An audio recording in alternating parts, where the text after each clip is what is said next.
Gracias, Eldi. Es un placer enorme poder presentar a nuestra colega y amiga Patricia Medina Suta.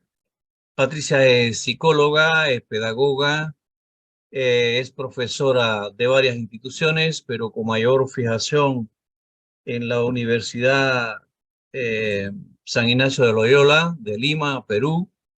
Tiene una amplia experiencia nacional e internacional y trabaja en el campo de las competencias investigativas del investigador con una competencia específica, que es la competencia científico-textual en ese ámbito de la formación de investigadores.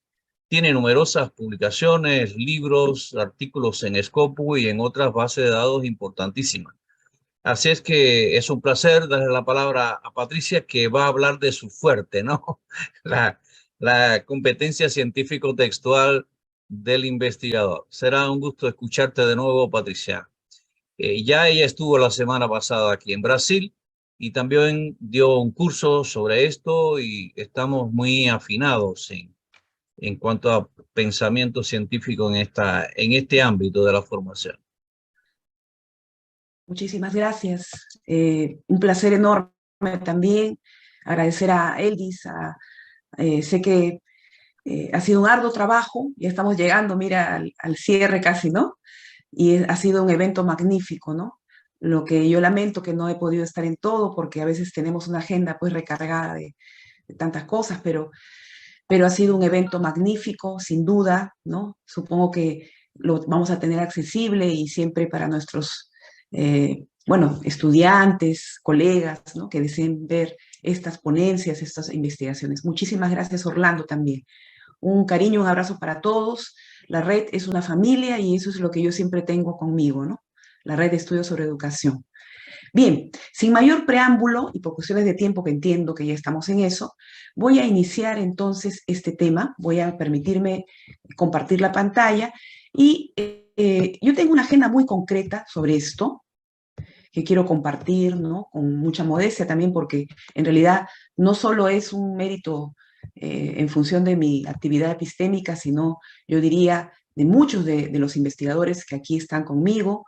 Uno de ellos es el propio Orlando, ¿no? Eldis también. De alguna u otra forma, en el tiempo esto se ha ido dando, ¿no? Entonces nos hemos ido juntando, nos hemos ido reuniendo, convocando, ¿no? Y aquí esto es, si es que no se me escuchara o algo, me avisan, ¿sí? Pero yo voy a fluir un poco ya en el tiempo. Miren, Está muy bien, Patricia. Audio, sonido, todo perfecto. Y slides perfecto, también. excelente, muchas gracias. Bien, entonces estamos hablando de una competencia epistémica del investigador, la CEI, ¿no? Por sus siglas voy a también identificarla propiamente. Pero aquí, en este marco de competencia epistémica del investigador, vamos a proponer aplicaciones de la inteligencia artificial, la IA, en la construcción científico-textual, CCT. Entonces, ¿cómo va a funcionar esto o cómo se va a ir desplegando? Yo les propongo tres nodos centrales.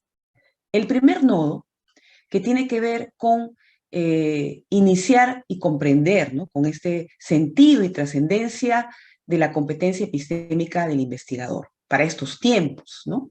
Ahí vamos a desarrollar algunos puntos que ya yo no los voy a leer porque vamos a ir viéndolos, pero ahí los pueden ustedes visualizar, que nos puedan hacer comprender cómo es que este marco de competencia epistémica del investigador realmente es importante abordar y tener en cuenta en la formación en investigación.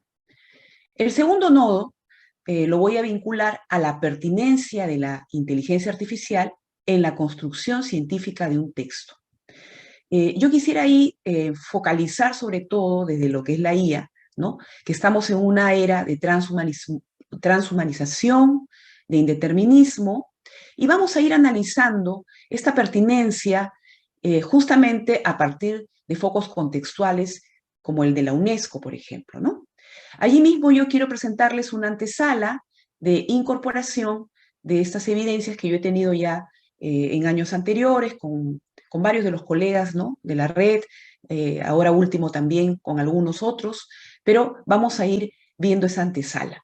Y el tercer punto son aplicaciones ya de la inteligencia artificial en la construcción científico-textual, a modo de poder entender el aporte de un estudio que estamos realizando ahora mismo, un estudio multipaís, ¿no?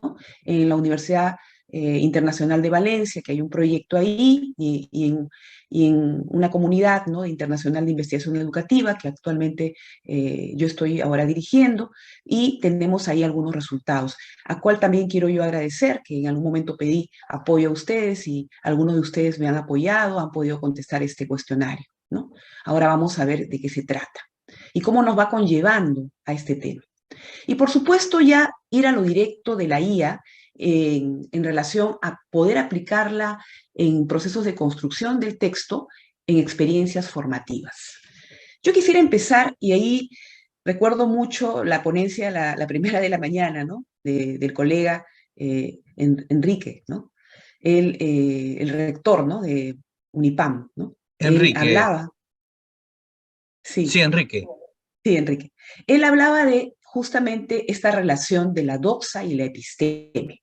Para poder entender la competencia epistémica, podríamos nosotros también pretender, ¿no?, que este término episteme tiene toda una configuración, y muy bien lo presentó el doctor en la mañana, etimológicamente él hizo todo un despliegue. Yo quiero que lo podamos complementar, ¿no?, con esta reflexión, ¿no?, para poder, desde lo que propone Platón con este mito de la caverna, ¿no?, entender que este conocimiento científico, quienes estamos forjándonos en una formación en investigación, vamos a pasar de una doxa, de un supuesto, de una creencia, de una observación de la realidad sensible, como lo dice Platón, a un estado ya de episteme, que es ya ese conocimiento de un mundo inteligible, donde hay ideas, abstracciones, y entonces el conocimiento más particular que uno va observando se convierte en un conocimiento universal. Vamos clarificando nuestras ideas, y entonces lo que propone Platón es toda una ruta donde uno va entrando al interior de una caverna, y ustedes saben que una caverna es oscura, vamos a encontrar de repente sombras, ¿no? Hay todo un proceso, digamos, de desarrollo ahí, de fases de avance para poder llegar a la luz saliendo de la caverna. Entonces yo quiero invitar a que ustedes puedan reflexionar un poco este proceso desde la propuesta de Platón, de encontrar la noxis, ¿no?, el conocimiento científico, como una oportunidad, sobre todo, de formar en nosotros un espíritu de competencia de investigadores que realmente se desempeñen y que se pueda proponer en lo que es esto, que aquí lo podemos ver, ¿no?, que implica una serie de rutas para investigar, ¿no? Ahí tenemos a Ángel de Roncelle, ¿no?, una genialidad de investigador, que propuso este constructo, competencia epistémica del investigador. En algún momento, yo he puesto ahí algunas contribuciones que pude hacer junto a Ramiro Gross, ¿no?, a Juan Jomena, ¿no?, esto del mapeo epistémico, que es también, ¿no?, un documento, un paper muy interesante, muy gráfico de toda esta ruta para poder investigar, que propone la competencia epistémica del investigador, ¿no? Cómo es que hay una novedad científica también en posibilidades como una tesis doctoral, ¿no? Y poder también entender que cuando uno propone, ya siendo doctor, ¿no?, en una formación en investigación mucho más compleja, mucho más específica también de lo que uno pretende a propósito de ir forjando habilidades de investigación, ¿no?, y esta propia competencia, como bien se dice, que es epistémica, hay también una contribución de un criterio COVAC, ¿no?, que va a evaluar ciertos requerimientos que tiene que tenerse para poder mencionar que uno ha podido realizar una contribución que aterrice en lo teórico, pero también en lo práctico, ¿no? Porque lo que se quiere en la investigación no solamente es construir una ciencia que es importante en los estudios fundamentales, sino que se busca también una ciencia transformadora, ¿no?, una ciencia que se pueda reproducir, replicar.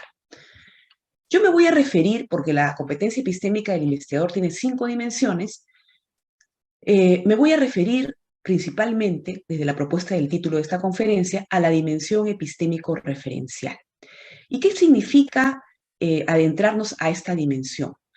Significa que vamos a tener en cuenta dos pilares de desarrollo de este sujeto epistémico, que somos todos los que vamos a forjarnos en formación e investigación, ¿no?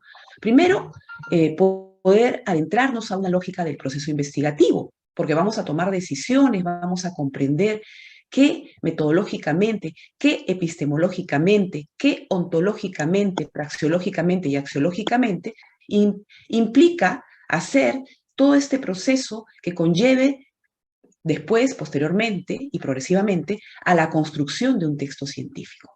Entonces, el objeto de nuestra investigación está de por medio, estamos pretendiendo lograr un pensamiento epistémico que, como lo propone esta dimensión, va de vigilancia, de curiosidad, de actitud, va de una investigación ética, de una investigación transformadora. Y la herramienta, que es el mapeo epistémico, nos va a ir diciendo cómo ir concretando estos dos pilares, ¿no? Estos dos pilares para poder lograr esta dimensión. Sin embargo, no solo se trata de proponer un constructo científico que a lo largo del tiempo ha tenido resultados, y ahora mismo los vamos a ir viendo, sino de ver la pertinencia justamente porque actualmente se requiere de investigadores con este tipo de competencia. Entonces aquí yo voy a referir dos cuestiones entre muchas que puedan haber. Por un lado, estamos en un avance incesante de lo tecnocientífico que nos invade de manera acelerada y vertiginosa. Y ahí quiero yo destacar esta era de transhumanismo que nos va a implicar un posicionamiento de la IA en los contextos formativos. Por otro lado, la propia UNESCO en el CINE, que es la Clasificación Internacional Normalizada de la Educación, ya en el 2011 nos está planteando toda una ruta de formación como una forma de democratización en el derecho de la educación que todo ser humano tiene. Y el último nivel justamente tiene que ver con el grado doctor. ¿Y por qué no? Postdoctor, aunque no figure en el CINE del 2011, ¿no? Pero estamos en esa búsqueda incesante de poder formarnos como investigadores, como agentes epistémicos. Eso nos va a ir preparando para hacer frente a lo que ocurrió hace poco. No lo tengo que referir y ustedes saben, el indeterminismo de una pandemia, el indeterminismo de un avance tecnocientífico, la necesidad de poder ser flexibles a estas incertidumbres constantes, ¿no? Pero tomarlas como oportunidades para generar innovación, que es lo último en la taxonomía de Bloom. Un pensamiento divergente, un pensamiento creativo, un pensamiento epistémico que nos lleve y nos conlleve a resolver los problemas existentes. Entonces, definitivamente, las competencias epistémicas, la competencia epistémica de un investigador es pertinente en el contexto actual. Yo quiero citar aquí a este investigador español, Antonio Dieguez, ¿no? Que escribe sobre justamente el transhumanismo y destaca la necesidad de adoptar ya un conocimiento sobre lo que implica entender que no vamos a detener la tecnociencia, esto va a avanzar. Es como aquella huelga que se hizo en Estados Unidos cuando aparecieron las calculadoras y entonces los docentes de una universidad, ¿no? O de las universidades en ese contexto empezaron a protestar para que se prohíba el uso de las calculadoras. Y miren, ¿cuántos años han pasado? Y no es la calculadora, no es la calculadora, no es el avance científico o tecnocientífico, somos nosotros, los seres humanos. Entonces, ¿qué cosa es esto del transhumanismo? Es poder tomar decisiones éticas frente a un avance vertiginoso que puede ser una oportunidad, puede ser una amenaza, si es que nosotros la convertimos en ello, ¿no? Entonces, va por ese lado un poco invitarles a reflexionar.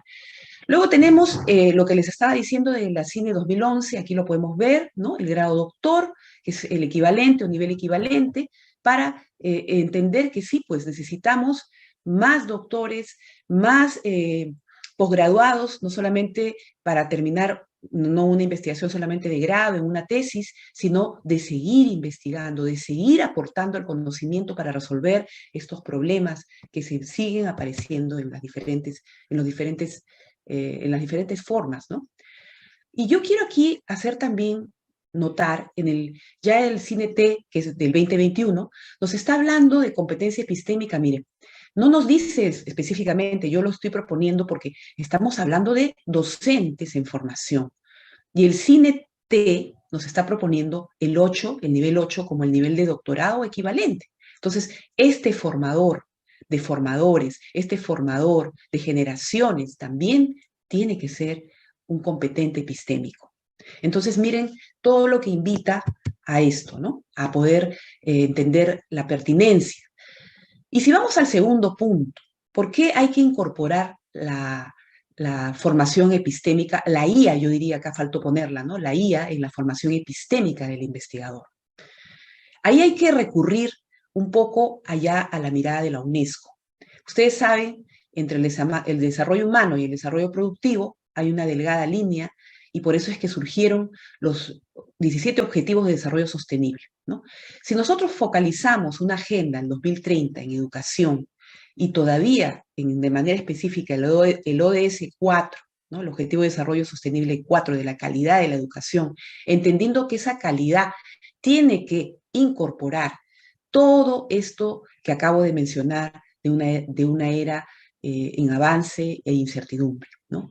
Entonces, yo quiero citar de la UNESCO en el 2019 al consenso de Beijing, ¿no? Sobre la inteligencia artificial y la educación. Y hay puntos destacables, ¿no? La pregunta es, ¿cómo sacar provecho de las tecnologías de la IA con miras a poder concretar esta agenda que les estaba mencionando?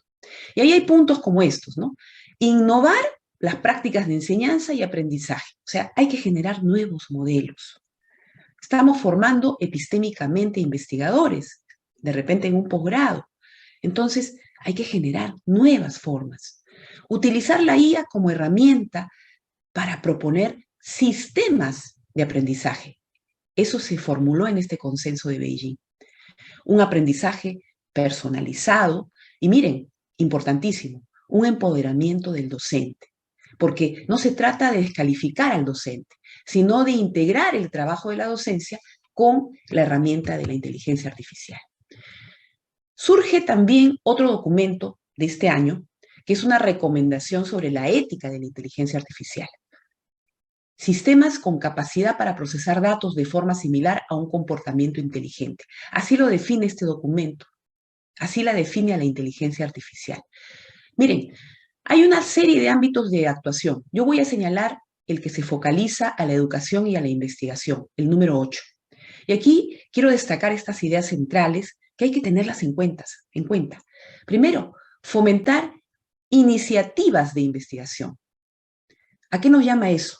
A una utilización responsable y ética de la IA en temas de enseñanza, en temas de formación docente, aprendizaje electrónico, pero también este documento nos está invitando a promover y apoyar investigaciones sobre IA, sobre ética de inteligencia artificial, sobre todo en la formación ética en investigación, ojo, y entender la evaluación crítica de las investigaciones en IA. No se trata solamente de realizarlas, sino también de hacer una evaluación crítica de las mismas, de cómo se están realizando en el espacio formativo. Invita el documento a investigaciones interdisciplinarias, no solamente de los educadores, integrar a otros, equipos multidisciplinarios, interdisciplinarios, reconocer las oportunidades que tiene la IA, las fortalezas, las debilidades, la necesidad de avanzar en el conocimiento. Una de las cuestiones contextuales también la podemos ver en el informe de la UNESCO sobre la ciencia, el 2021, miren. Si ustedes se dan cuenta, el cálculo estadístico del 2018 al 2019 nos está indicando ya que hay una mayor presencia de investigaciones sobre IA. 275.577 investigaciones sobre IA. Y ya las otras no las menciono, pero tienen que ver con tecnología y nanotecnología. Eminentemente estamos en una era tecnológica, en una era de transhumanización imperante. No podemos dejar de aceptar ello. Sin embargo, hay cuestiones reflexivas. ¿Puede la IA sustituir al ser humano? Por supuesto que no. Aquí tenemos el pensamiento de Otero, ¿no? Un autor que obviamente nos está indicando que no existe una sustitución de la inteligencia natural. La inteligencia natural es la que domina, la que prevalece, la que tiene la sartén por el mango. No se pretende sustituir al ser humano, ni se debería hacer. Ahí estamos entrando en un factor ético. Memoria, inteligencia y voluntad son tres potencias fundamentales del alma. La inteligencia artificial no tiene alma. Entonces, desde allí hay que ir reflexionando. La máquina entonces no va a poder sentir una experiencia, no va a poder singularizarla, no va a poder subjetivar o emocionarse frente a situaciones que experimente en su día a día. ¿Se dan cuenta? Desde ahí ya tenemos que empezar a darnos cuenta de todo ello, ¿no?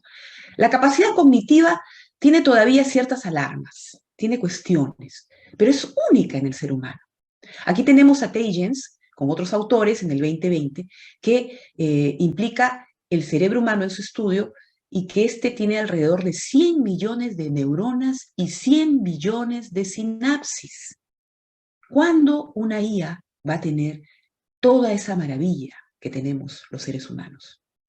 Los procesos de construcción son siempre complejos y se van a basar no solo en cognición, sino en experiencia.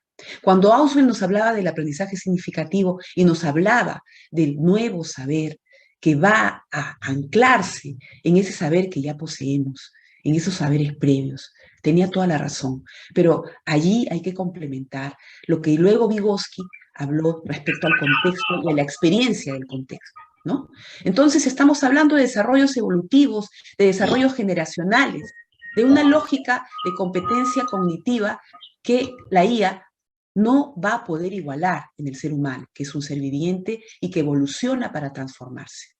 Ahí estamos hablando ya de la célula de Maturana, cuando nos habla de este concepto de la autopoietica, ¿no? Una IA no va a tener autopoiesis, definitivamente. Entonces, vamos a entrar ya a comprender que si estas formulaciones reflexivas son de esta manera, hay que concretar la consideración de esto que les voy a plantear. Activadores epistémicos que van a superar a la IA. Y epistémicos, ¿por qué? Porque están con nosotros.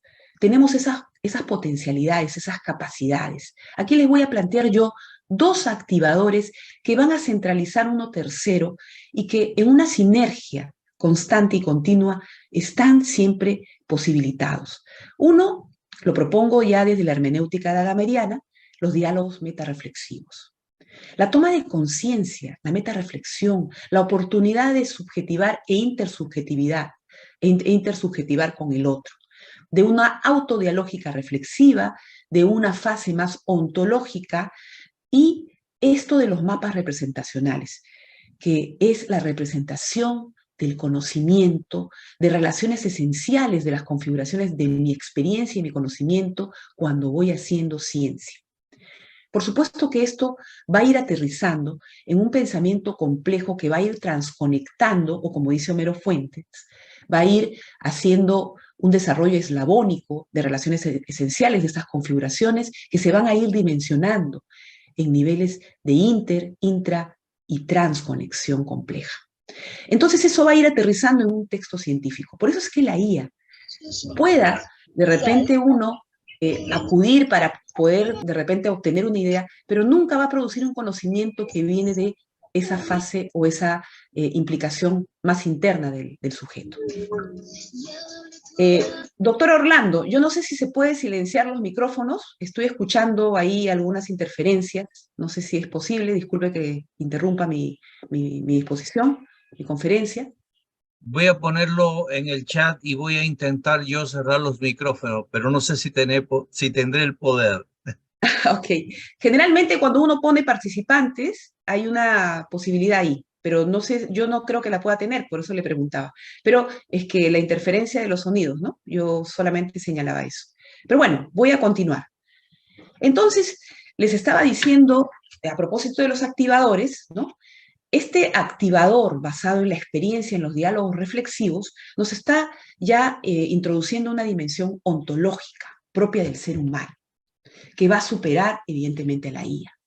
Nosotros observamos la realidad, acuérdense de esa realidad que nos hablaba Platón, ¿no? De observar, los acontecimientos, de reflexionar, pero claro, hay que ir extrapolándonos al análisis del conocimiento establecido, y entonces no va a dejar de estar en nosotros, en nuestra dimensión ontológica, la experiencia como una base, ¿no? Aquí yo estoy citando a González Rey, que yo admiro muchísimo, ya no está entre nosotros, pero su literatura trasciende, ¿no?, el tiempo y la vida de él, y así, ¿no? Los diálogos reflexivos de Gadamer, ¿no?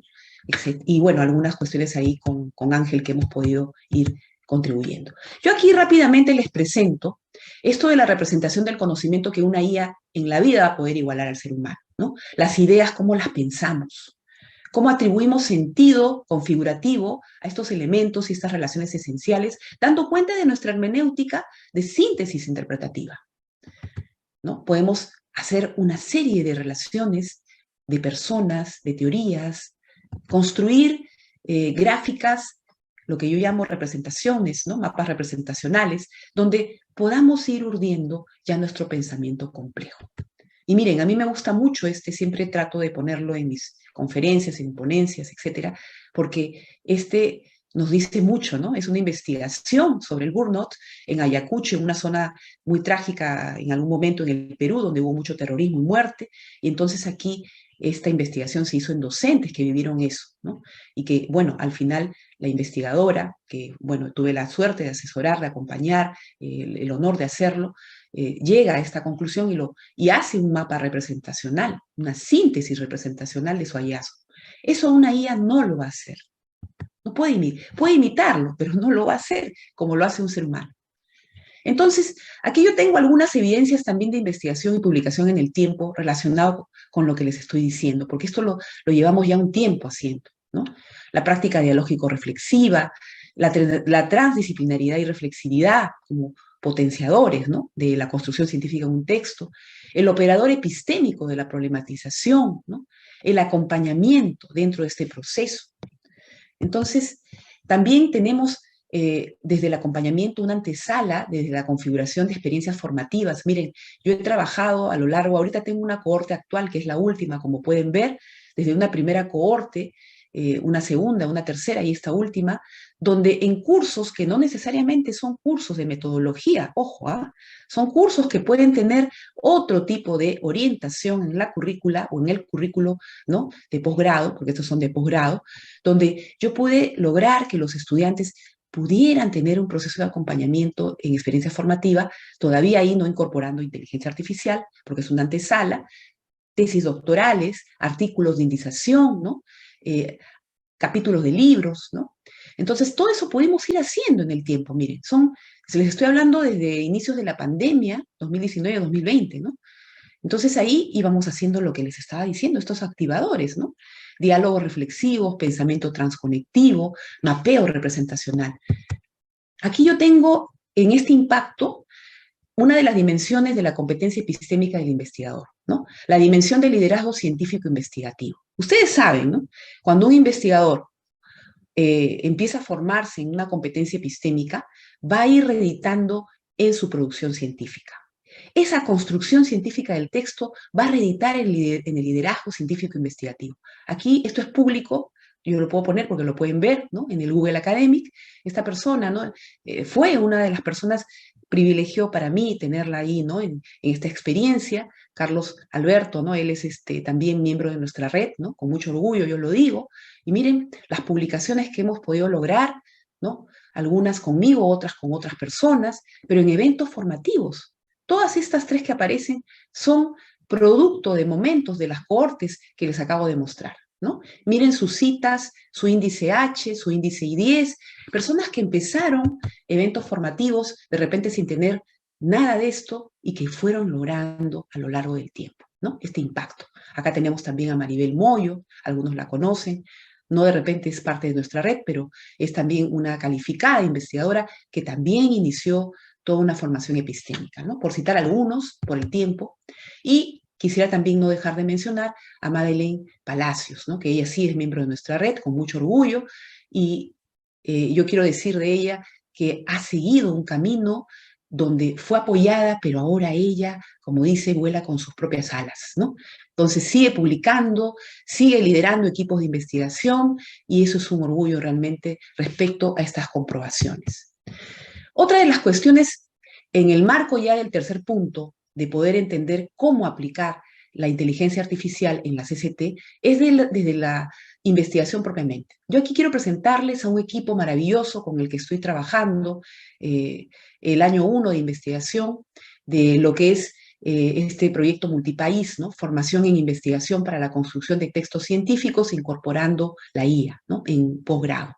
Aquí tenemos nosotros, ¿no? Estos países, tenemos también a Japón, ¿no? Que se ha incluido recientemente, y hemos podido avanzar ya ciertos objetivos, ¿no? Acá tenemos una ruta estratégica, ¿no? Estratégica respecto a esto que les estoy manifestando, ¿no? Un diagnóstico inicial, y pudimos hacer este primer estudio sobre el conocimiento y la aplicación o el uso del chat GPT, ¿no? Que es uno de los primeros que aparece, ¿no? Estamos también por empezar un estudio que ya lo estamos empezando a ver contextualmente, que es un estudio de revisión sobre la IA, ¿no? En el contexto de formación en general, y la aplicación ya en procesos formativos, pero claro, ya no como la antesala que les estaba mostrando, sino como ya incorporando la IA. Estos son adelantos de nuestro estudio. Yo agradezco a muchos de ustedes que han participado. En algún momento yo compartí en la red y solicité estas participaciones. Y aquí tenemos 544 respuestas de estos países, ¿no? Estos 5 países que nos han implicado. Y llama la atención, para poder entender esto de la IA y cómo incorporarla en la CCT, en la construcción científica textual, que si ustedes se dan cuenta, ¿no? Al preguntar sobre el conocimiento y las aplicaciones del chat GPT para construir textos científicos, si ustedes se dan cuenta, muy pocas, ¿no? Son las respuestas muy de acuerdo, algunas un poquito más de 29%, 29.2% de acuerdo. Solo en esas dos, no llegamos ni a 40%, ¿no? O tal vez tocándolo, ¿no? Casi ahí, ¿no? Pero inquieta eso, ¿no? Inquieta porque entonces, ¿qué tanto conocimiento tienen los profesores, los alumnos sobre esto? Y lo está demandando la UNESCO. Otra de las preguntas fue, como todo asistente, el chat GPT también debe ser supervisado. Allí, miren, abrumadoramente, 54.4% muy de acuerdo, ni siquiera de acuerdo, muy de acuerdo, la supervisión de la IA, porque obviamente esta es la inteligencia artificial del ChatGPT, es un bebé todavía, está aprendiendo. Tenemos que supervisar, ¿no? No podemos dejar solo un asistente. Y ahí, de acuerdo, 34.4%. Luego tenemos estos resultados ya de conocimiento propio y uso propiamente ya, y también llama la atención el muy de acuerdo y el de acuerdo que sí, ¿no? El chat no es una amenaza ética, dice, ¿no? Sino las personas que lo mal utilizan para cometer plagio.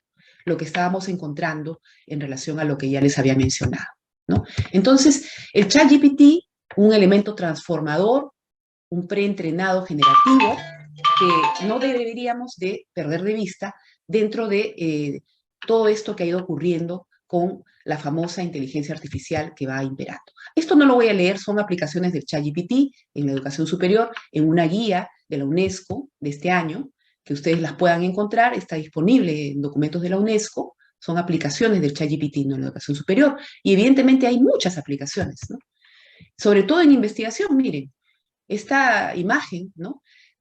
Nos está planteando cuestiones muy concretas, ¿no? El diseño de la investigación, la recogida de datos, el análisis de datos y la redacción. Hay IAs incluso para poder hacer estudios de revisión, como el Ryan. No sé si han escuchado el Ryan, ¿no? Hay una serie de IAs que nos van a dar esas posibilidades. Sin embargo, también no podemos perder vista lo que también plantea la UNESCO en esta guía es los riesgos éticos en el uso de este recurso, ¿no?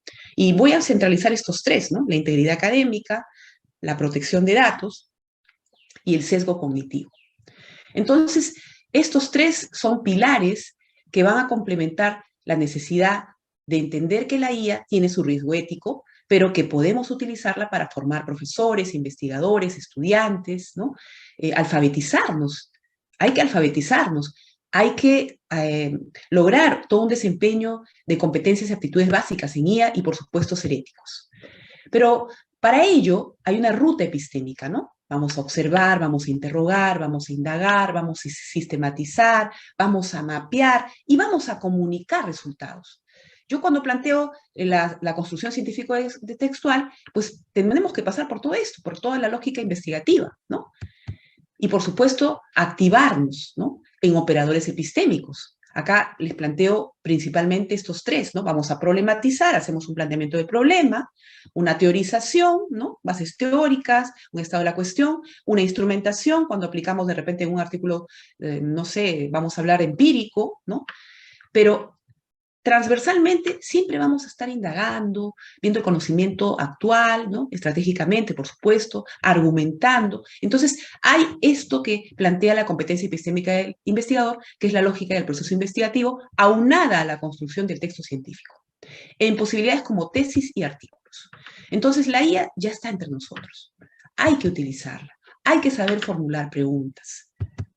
Y entonces esta IA nos va a llevar a hacer estas cosas, ¿no? Sistematizar fuentes contextuales, fuentes teóricas, poder citar en APA, la idiomática también tenerlas en cuenta, ¿no? Para eso es la IA, es para ahorrarnos tiempo, para fomentar una investigación de cara a que nosotros tenemos la sartén por el mango, repito, pero la IA es nuestro asistente, ¿no? Y por supuesto hay que supervisarlo. Entonces yo llego ya a la finalización y agradezco mucho la atención brindada, espero haber sido clara y haber contribuido, ¿no?, con este avance de los estudios que he podido presentar también, ¿no? Muchas gracias. Gracias a ti, Patricia, por la novedad, por la sapiencia y por todo el caudal de información y de conocimientos que has venido elaborando en estos años sobre ese tema. Sin duda, un camino indispensable para la formación de los investigadores de que hemos estado hablando en la riquísima sesión de hoy, durante la mañana y parte de la tarde. Entonces tendremos ahora unos 5 a 10 minutos para preguntas, reflexiones, cuestionamientos, evocaciones de los participantes. Pueden escribir en el chat y pueden también levantar la mano, ¿no? Aquí muchas felicitaciones, estimada Patricia. Muchas felicidades. Felicidades, Patricia. Buenas tardes. Buenas felicidades. Excelente conferencia. En fin, hay muchas aprobaciones en el chat. Vale la pena preguntar. Hay aplausos de reconocimiento. Muchas gracias por los aportes. Veo al doctor Geraldo Ramos que va a intervenir. Con usted la palabra, señor. Sí, muy buenas tardes a todos. No coloco la cámara, pues no tengo buena la conexión y puede que se ralentice. Bueno, primero felicitar a la expositora por ese interesantísimo y actualizado tema. Sobre él, dos reflexiones. La primera, en relación con la formación de la competencia epistémica. ¿Cuándo empieza? Porque la cuestión es mirar no solo hacia el profesional en educación y formación, sino también qué hacen los niveles precedentes, porque no es un acto de magia, que de pronto se pueda formar de una tabula rasa a una persona bien capacitada, sea a nivel de licenciatura en educación o peor, de posgrado o de doctorado. Creo que hay un tema que enlaza el proceso de formación visto como un proceso integral.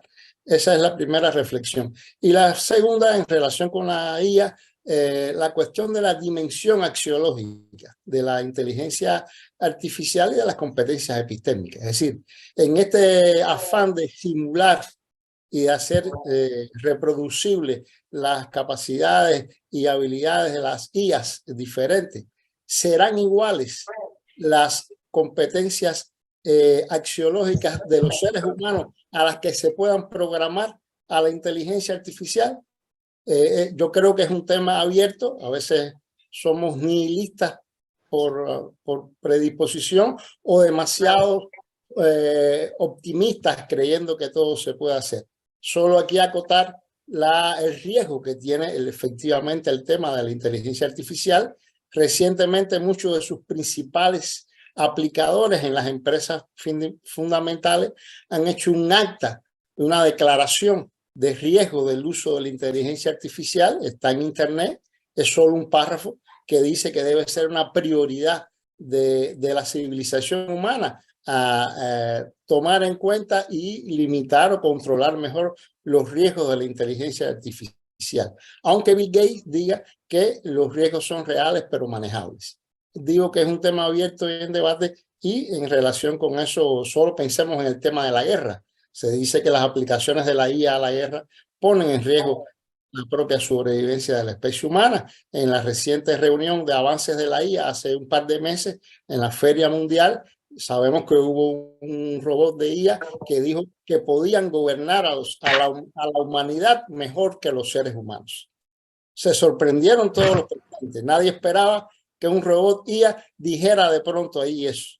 Fíjense si hace cosas de las cual no están programadas por los seres humanos. Declaró que ellos, los robots con IA, podían manejar el mundo mejor que los seres humanos. Bueno, de ahí para allá los riesgos son bastante evidentes. Eran los comentarios que quería hacer, y por supuesto todo eso tiene una repercusión en la educación, ¿no?, que está por detrás del tema. Muchas gracias y disculpen la extensión. Gracias a usted, doctor Gerardo. Bueno, Patri, es contigo. Sí, él ha hecho una reflexión, el doctor Gerardo, ¿no? Bueno, yo creo que hay paradigmas. Como dije yo, la transhumanización es una ideología que nos va a focalizar en paradigmas de, como le decía, ¿no?, de implicar la inteligencia artificial como una oportunidad o como una amenaza. No lo digo yo, ¿no? Yo estoy citando allí a Antonio Diegues, ¿no? Y se trata de eso, ¿no? Pero ya referí también lo que pasó con un evento, y hay muchos otros eventos de desarrollo de la tecnociencia, y eso no lo podemos impedir. La idea es qué hacemos los formadores con eso. ¿Qué vamos a hacer frente a eso? ¿No? Yo abriría más bien esa reflexión, Orlando. Sí, claro, hay riesgos y oportunidades, en todo hay riesgo, ¿no? Entonces, bueno, claro, dejamos que la inteligencia artificial ella domine, o nosotros tomamos el mando de la dominación, ¿no? Entonces, todo es riesgoso, hay riesgo, hay también muchas declaraciones alarmistas, hay que pensar en eso. Hemos estado viendo también vídeos de los fundadores de la inteligencia artificial, y ellos están explicando las bondades enormes de la inteligencia para la educación sin disminuir los riesgos, ¿no? Nos toca, parece, a los educadores disminuir los riesgos. Ahora, el doctor toca un tema que es interesante, que es el tema de los niveles y dónde nace la formación de la competencia. Está claro que lo ideal sería que la competencia epistémica se comienza en la escuela primaria, ¿no? Sería lo ideal, pero el mundo ideal no existe, ¿no? Y yo no sé la experiencia de ustedes en otros países, pero porque yo soy cubano de origen y trabajé varios años en la posgraduación en Cuba, y aquí tengo unos 16 años, casi 20 años, o de entre 16 y 20 años trabajando en programas de posgraduación. Entonces, la experiencia aquí es que a veces nuestros alumnos, la mayoría llega a la maestría con nociones ceros de investigación. O sea, lo que hacen aquí se llama TCC, trabajo de conclusión de curso, y realmente lo que aprenden de epistemología, metodología, ciencia, conocimiento es muy básico, muy primario cuando lo aprenden. Y tenemos a alumnos de doctorado que tienen que reaprender realmente, ¿no? Entonces, ese es el desafío, porque en cuanto le echemos la culpa al nivel precedente, difícilmente vamos a resolver el problema. Yo creo que cada nivel tiene que enfrentar lo que le toca. Habrá estilos de trabajo, de compromiso, de trabajo con el alumno, entender que la formación científica es un problema social, es un problema demorado en el tiempo, no se forma un investigador y está ahí para mañana. Yo no sé en otros países, pero aquí son 4 años la formación doctoral. 4 años bien aprovechados se puede hacer muchas cosas. Entonces, ese carácter de formador, de investigadores que tiene el supervisor es extremadamente importante, ¿no? Como dice Patricia, no apenas en la orientación o supervisión, sino también ya desde las disciplinas, que lo que deberían hacer en el posgrado es subsidiar la investigación científica. Y entonces parece que un camino posible es que nuestros programas ganen colectivamente en esa conciencia de que formamos investigadores y que eso hay que hacerlo en un tiempo prolongado y que el alumno aprende a trabajar en la ciencia con personas que ya saben trabajar en la ciencia. O sea, no se aprende a trabajar en la ciencia solito, es muy difícil. Por eso es el papel de la orientación, la supervisión, los programas de formación necesitan dar respuesta pedagógica. Esta no es, nadie tiene la última en la mano, ¿no? Nadie tiene una brújula, pero parece que ese es un camino posible, ¿no? Porque vemos cuánto es frágil la formación doctoral, no solo en nuestros países eso está grabado, pero todavía en Europa hay mucha discusión sobre esto. Yo hablé de mañana que los australianos son los que más están discutiendo hoy el tema, ¿no?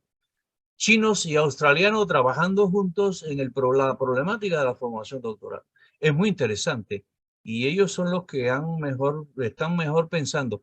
Lo que pasa es que ya vamos creando teorías como esta de la competencia epistémica, todo el aporte de la hermenéutica de Gadamer, todo el aporte de la semiótica de Peirce, todo el aporte de las teorías de aprendizaje, donde siempre incluye la teoría de historia cultural y demás, nos traen caudales teóricos y herramientas muy sólidas para poder construir una formación de investigadores sólida, ¿no?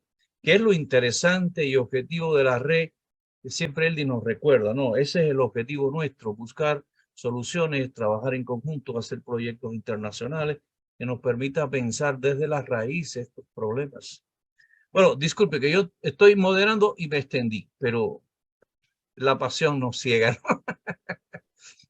Pero Bueno, siempre es un gusto y un lujo escucharte, Orlando. Muchas gracias. gracias, Patrick. Bueno, ¿qué más, señores? No sé si me permite. Claro, Orlando. Eldis, claro, es la oportunidad, sí. Gracias. Siempre Sí, digo, esta parte del diálogo es la más rica del evento, ¿no? Buenas tardes. Sí, buenas tardes. ¿Quién habla? ¿Quién está hablando? Buenas tardes, Milagros Guaita y Actaya. Buenas tardes Bueno, con todos. Milagros, Acabo de tú ingresar. primero y después el doctor Eldis. Sí, recién acabo de ingresar. Discúlpeme si los interrumpí. Está bien, claro. Entonces, Eldis, Ya. contigo. No, yo felicitar, ¿no?, a Patricia, como siempre, que nos tiene acostumbrado a acompañarnos en estos espacios, ¿no? Yo creo que ha sido una ponencia también incluso arriesgada, porque hablar de inteligencia artificial hoy es un tema relativamente muy joven, demasiadamente joven, creo, al menos en el discurso, ¿no? Porque ya hay incluso se sale de nuestro campo. Y lo que hemos estado debatiendo hoy en los fundamentos de la educación, yo creo que la inteligencia artificial está muy lejos, muy distante de eso, ¿no? Entonces, lo interesante estaría, ¿no?, como lo está haciendo la doctora, integrándolo al proceso. Estamos descubriendo. Hoy entramos a las redes sociales y hay una avalancha de formas de hacer inteligencia artificial, ¿no? Y de usarlas. Yo creo que casi todos estamos incursionando en ese tema, ¿no?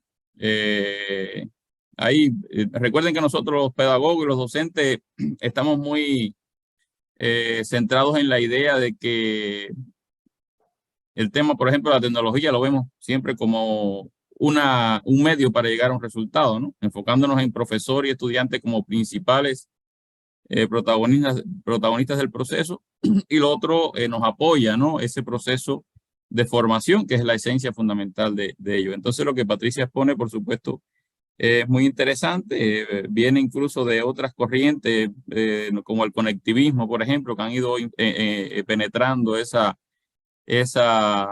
perspectiva, el conectivismo de Siemens. Incluso he estado trabajando en algunas programa de formación en la Sierra, me han invitado.